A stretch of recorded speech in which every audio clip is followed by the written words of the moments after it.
And the first segment I thought was fantastic. Again, that's why I was talking about Cody. They did the Rumble package where Cody won it. Obviously, he makes his entrance. Yeah, he's in a suit. He looks like a star, except for the thing on his neck.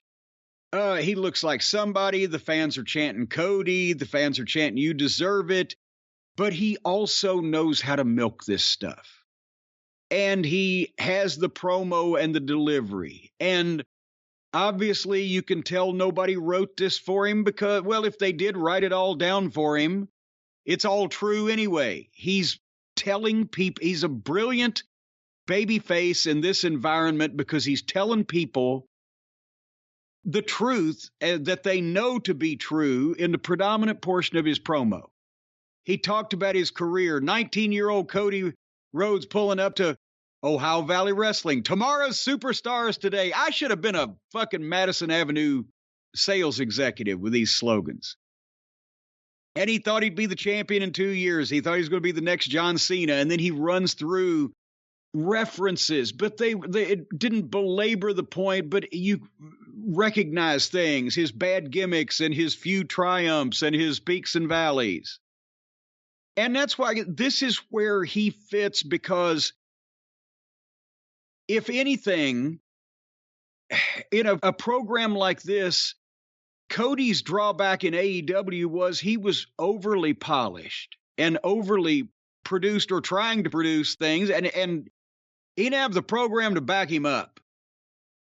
Whether it be the little camera shots or everybody else talent, regardless whether they were wrestlers, announcers, whoever the fuck, all hitting their things and playing their parts. He loves being on stage. Can you deny this? I think it's his favorite thing in the world. Yes. So he feels it. It's his story. He's delivering these promos. It didn't fit in AEW because he needs to be, it's the theatrical presentation. And then he cuts the promo on WrestleMania, and Roman put him over, but he closed with a vow to, win this thing and accomplish his dream. He owns the ring. He's got the delivery and the inflection. And the important thing was he actually got his whole promo out and made the point and finished it and was letting that point sink in when he got interrupted. And this is especially on AEW, but a lot of times on this program or the WWE programs. So it feels like somebody's just been sent out there to start talking for a second so somebody else can come out and interrupt them. So they know they're obviously confident in Cody. They're continuing the exact story they started. They're giving him the push, and the people in their building are reacting to him. And they're not fucking cutting him off they cut him off in effect after he was already finished anyway, so they could do the business of this television program, but it wasn't at the expense of building the bigger story and making him look good. And then he wasn't attacked and, beaten and cuffed about the head and face and fucking pissed on and had, fucking slime dropped on him or whatever. He was confronted by a bunch of heels in the entryway, and they did a back and forth promo, which was Judgment Day. And they were pissed because Cody ruined their Rumble plans, and Rhea won the women's Rumble, and old Dominic said he was supposed to win the men's Rumble. And did you notice? You watched this program, right? I'm not alone here. I did. I watched it. All right. Very good.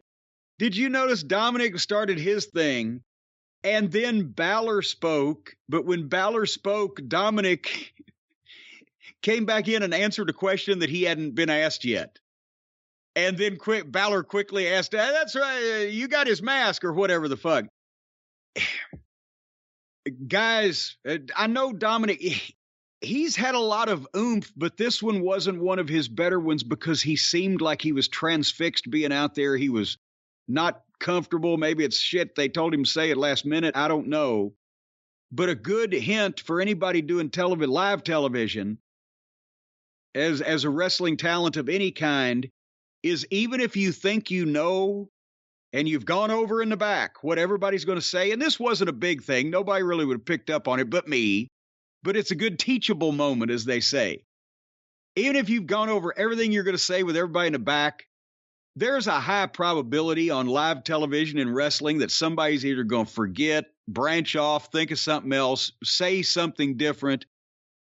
Don't go by what you prepared in the locker room as anything more than a guideline, and listen to what everybody says. Because I've seen guys put in some really stupid positions where they reacted to something that was insignificant when somebody just said something far greater. You know, like, well, I beat you last week, and by the way, your mother sucks donkey dicks. What do you mean you won that match? Anyway, so Priest sounds great.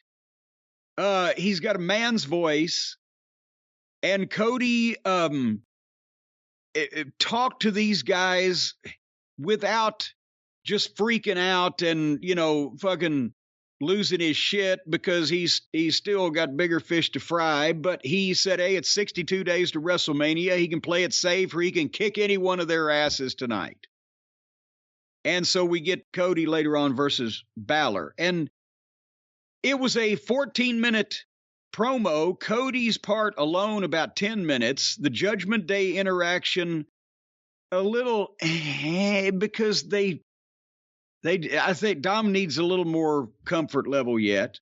But then they went to the announcers billboarding the show, and then suddenly they went back at Judgment Day still in the entrance, and Cody shaking hands like he's Stan and Steve in Memphis with the fans at ringside, and here comes Edge and just starts wailing the shit out of Judgment Day, and they have a big pull apart with the officials, and Cody jumps down and gets involved, and off they go to the break. Of course, that's always it. Whenever there's a sporting event going on, as soon as a riot breaks out, that's when they go to commercial.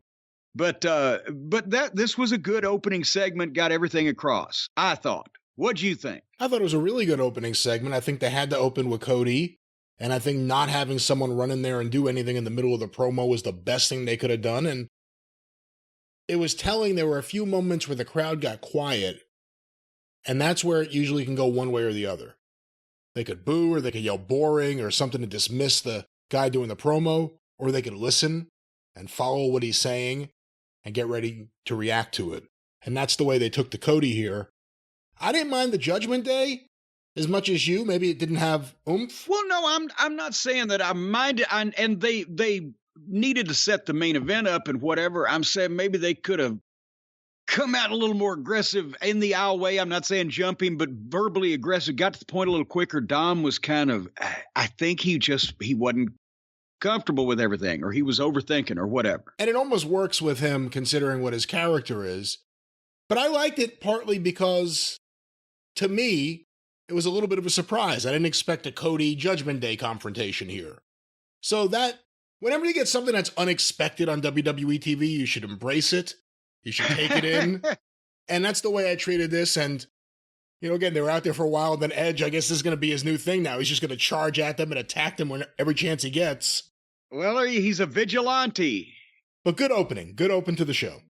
Beth Phoenix looks more like Valhalla than Valhalla does. What's up with that hair? What's she doing with her hair? Oh, now? but she just looks great. And how, I don't want to say this in a rude way, because how old is she now? Because she looks fantastic, but she was with us in OVW almost 20 years ago.